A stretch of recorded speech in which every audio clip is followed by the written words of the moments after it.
Hi everyone, সবাই কেমন আছো? আই হোপ তোমরা সবাই ভালো আছো and you are most welcome to web creation. আজকে আমরা জাভাস্ক্রিপ্টের একটা ইম্পর্টেন্ট প্রোগ্রাম তোমাদেরকে প্রেজেন্ট করছি ভ্যারিয়েবল সম্বন্ধে। তো চলো আর দেরি না করে আমরা প্রোগ্রামটা স্টার্ট করি।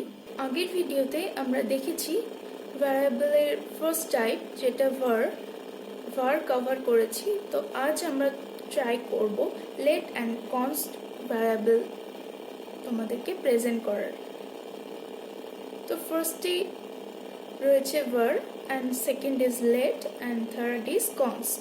তো চলো একটা প্রোগ্রাম দিয়ে তোমাদেরকে ফার্স্টে একটা ডকুমেন্ট ক্রিয়েট করছি, যেটা আমাদের আগের দিনই করা ছিল। তো দেখো এখানে var টাইপসের একটা ভ্যারিয়েবল নিয়েছি, সেখানে একটা ভ্যালু ইনক্লুড করেছি অ্যান্ড দেন সেটাকে আবার ওভাররাইড করেছি। তো দেখো এখানে যখন ফার্স্ট ভ্যালুটা দিচ্ছি অ্যান্ড দেন তারপর আমি var ডিক্লেয়ার না করে ডাইরেক্ট ভ্যারিয়েবলটাকে নিয়ে তার ভ্যালুটাকে চেঞ্জ করেছি অ্যান্ড আউটপুটটা দেখো, এটা কিন্তু ওভাররাইড হয়ে গেছে, রাইট? তো এখন আমরা ডিফারেন্সটা দেখব vaরের সাথে লেটের। ওকে, তো ফার্স্টে let first name web and এটাকে আমরা কমেন্ট করে দিচ্ছি। তো এটা ওয়েবকে প্রিন্ট করছে, রাইট? সেম ভ্যারিয়েবল নিয়ে লেট যে ভ্যারিয়েবলটা নিয়েছি first name, basically let and ভারের মধ্যে মোরলেস ডিফারেন্সটা খুবই কম। জাস্ট আমরা দেখো var দিয়ে দেখছি, রিফ্রেশ করো, দেখো ভ্যারিয়েবল ফার্স্ট নেম এটা তো var দিয়ে আমরা করছি। তো যখন আমরা এটাকে ওভাররাইড করছি সেটা এখানে আবার লিখতে পারি var। যখন আমরা ভ্যারিয়েবল লিখছি একবার, সেকেন্ড টাইম আমাদের প্রয়োজন হয় না ডিক্লেয়ার করার, বাট আমরা সেটাকেই দেখব কিভাবে হচ্ছে। তো নেক্সটে রয়েছে var, আবার আমরা ভ্যারিয়েবল দিচ্ছি, দেখো এখানে কাজ করছে। নেক্সট যেটা আমরা লাস্ট আপডেট ভ্যালু দিচ্ছি সেটাই কিন্তু এখানে প্রিন্ট করছে, রাইট? তো ফার্স্টে আমি var ফার্স্ট নেম ওয়েব দিয়েছিলাম, নেক্সট আমরা সেম ভ্যারিয়েবল নিয়ে আবার ডিক্লেয়ার করেছি var দিয়ে, বাট সেটা ক্রিয়েশন আমি যেটা আপডেট ভ্যালু দিয়েছি সেটাই কিন্তু এখানে শো করছে, রাইট? সো চলো আমরা এখন লেট দিয়ে দেখব। তো এখন আমরা দেখো এখানে লেট দিয়ে কাজ করব, লেট, বাট এখানে কিছু শো করছে না। তো দেখছি কি আছে এখানে, এরর। দেখো এখানে বলছে অলরেডি ডিক্লেয়ার করা হয়ে গেছে, সো লেটকে আমার আর কিন্তু ডিক্লেয়ার করার প্রয়োজন নেই, তাহলে কিন্তু এটা শো করবে না। বাট লেট যদি আমি একবার ডিক্লেয়ার করে দেন তারপর আমরা এটাকে শো করব, দেখো ইটস ডান, আপডেট ভ্যালু কিন্তু দিচ্ছে। ভ্যারিয়েবল অ্যান্ড লেটের এখানে এটাই ডিফারেন্স, খুব ইম্পর্টেন্ট, ভালো করে দেখবে। দেখো এখানে কোনো কিন্তু এরর দিচ্ছে না, রাইট?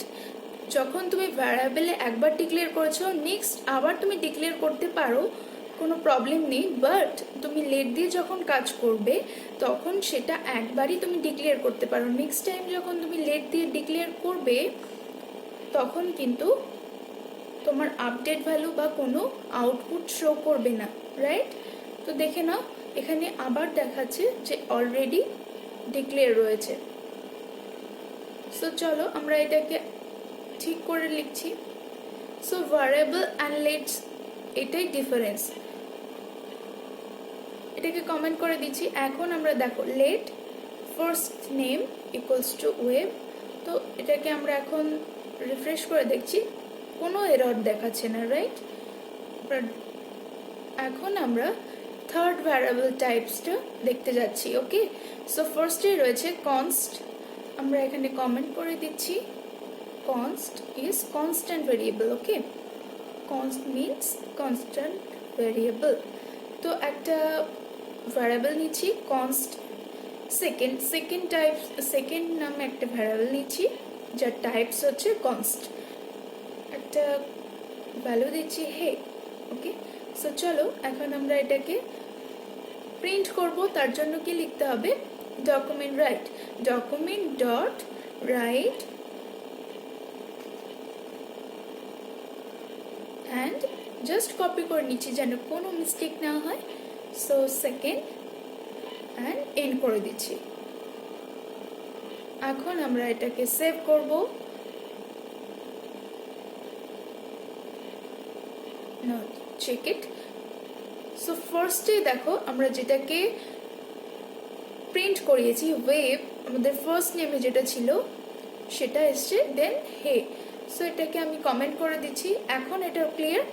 কনস্টে আমরা একটা ভ্যালু দিয়েছি অ্যান্ড সেটা ঠিকঠাকভাবে আউটপুট শো করছে।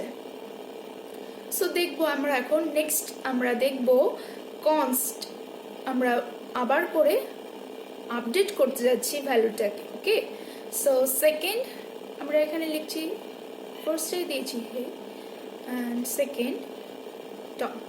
ওকে, সো চলো দেখবো এখন কি হচ্ছে। Save it. Oops, it's not right. তো চলো আমরা চেক করছি। দেখো এখানে বলছে it's a constant variable. So constant means তুমি একবার যেটাকে ডিক্লেয়ার করেছো সেকেন্ড টাইম সেটাকে কোনো আপডেট করতে পারবে না, সেটা কনস্ট্যান্ট থেকে যাবে। তো আমরা ফার্স্টে যেহেতু দিয়েছি সেকেন্ড, তার মধ্যে আমরা হে দিয়েছি। তো নেক্সট আমরা যখন ভ্যারিয়েবলটার ভ্যালু দেব সেটা কিন্তু কাজ করবে না। বাট আমরা আরেকটা জিনিস দেখতে পারি, ভ্যারিয়েবলটা যদি আমরা আবার করে লিখছি, ডিক্লেয়ার করলাম, তো দেখো এখানেও সেটা কাজ করছে না। It has been declared already, আমরা অলরেডি আগে থেকেই ডিক্লেয়ার করে দিয়েছি। সো তাই জন্য এটা না তো আপডেট ভ্যালু নেবে, না তো সেকেন্ড টাইম তুমি ডিক্লেয়ার করতে পারবে। ওকে, সো ইম্পর্টেন্ট এই তিনটে টাইপসের ভ্যারিয়েবল আমরা দেখে নিয়েছি। সো তোমরা বুঝতেই পারছো, first variable let and third is const. Variable let and কনস্টের মধ্যে মোরলেস সেরকম কিছুই ডিফারেন্স নেই, প্রত্যেকটার প্রিন্ট করার নিয়ম একই। ফার্স্টে রয়েছে x hello, let x hello. কনস্টে একটা ভ্যারিয়েবল দিয়েছি যার আউট ভ্যালু দিয়েছি হ্যালো।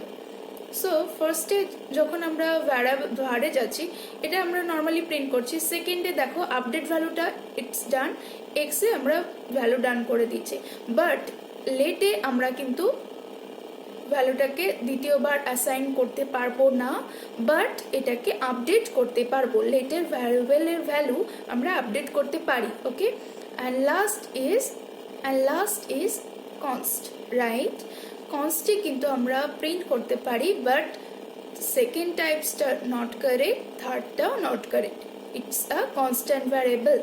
ওকে, সো আমরা এখানে দেখলাম ভ্যারিয়েবল কিভাবে আমরা ডিক্লেয়ার করতে পারি, লেট ভ্যারিয়েবল কিভাবে ডিক্লেয়ার করতে পারি, and last is const. So I hope তোমরা সবাই বুঝেছো প্রোগ্রামটা। যদি কারোর কোনো কোয়েরি থেকে থাকে বা কোনো কোয়েশ্চেন থেকে থাকে অবশ্যই কমেন্ট সেকশনে জানাও।